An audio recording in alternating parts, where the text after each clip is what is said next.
दीदीला आणि मला ओला कारमध्ये खूप प्रॉब्लेम होतो, गरगरतं. त्याच्यामुळे आम्ही ओला ऑटो बुकिंग केलेली आणि हे थोडेसे नाराज झालेले, बोलत होते बघा असं ऑटो केल्यानंतर असं गिचमिडमध्ये जावं लागतं.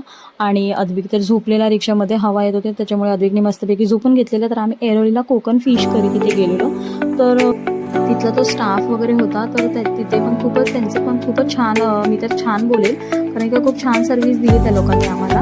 आणि इथे आम्ही लोक मग म्हटलं का चला बसून घेऊया, तोपर्यंत म्हटलं हात वगैरे धुवून घेऊया. आणि हात वगैरे धुताना म्हटलं थोडंसं शूटसुद्धा केलं मी हॉटेल. तर तुम्ही बघू शकता हे अशा प्रकारे आहे. आणि हात वगैरे धुताना इथे आम्ही गेलो हात धुवायला, तर इथे वेदांतचं बघा काय चाललेलं.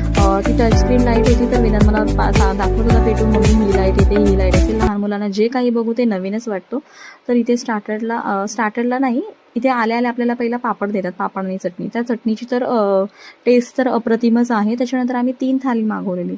3 थाली मागवण्याच्या अगोदर आम्ही स्टार्टरला क्रॅप लॉलीपॉप आणि बोंबील फ्राय मागवलेले. 1 नंबर टेस्ट होती. आणि थालीमध्ये आम्ही क्रॅप थाली, फिश थाली आणि चिकन थाली असं मागवलेलं. आणि ह्यांचं इथे काय चाललेलं बघा. आणि क्रॅप थालीमध्ये त्यांनी असं इथे अडकित्तासुद्धा दिलेला, जेणेकरून आपल्याला खेकडा फोडताना त्रास होऊ नये, दातांनी फोडता कामा नये, ह्याचा वापर करून आपण क्रॅप फोडू शकतो. आणि लास्टला जेवण झाल्यानंतर आम्ही स्वीट मागवलेलं. स्वीटमध्ये आम्ही मोदक मागवलेले. तर तुम्ही जर का गेला तर ते मोदक लगेच तुम्ही खायला घेऊ नका, कारण खूप घाणेरड्या पद्धती, जिभेला चटका लागेल.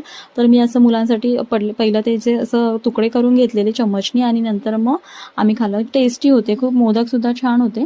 आणि बिलिंग वगैरे करायच्या अगोदर, बिलिंग झाल्यानंतर त्यांची एक छान अशी सिस्टम आहे की ते असे ठोकळे उडवायला देतात, त्याच्यामध्ये जे आकडे पडतील तेवढ्या टक्के आपल्याला डिस्काउंट भेटेल. तर वेदांतला 7 पडलेले, ते 7 नंबर आले, तर आम्हाला 7% डिस्काउंट भेटलेलं. जेवल्यानंतर आम्ही इथे थोडंसं वॉक केलं. तर असा होता माझा आजचा दिवस. थँक्यू.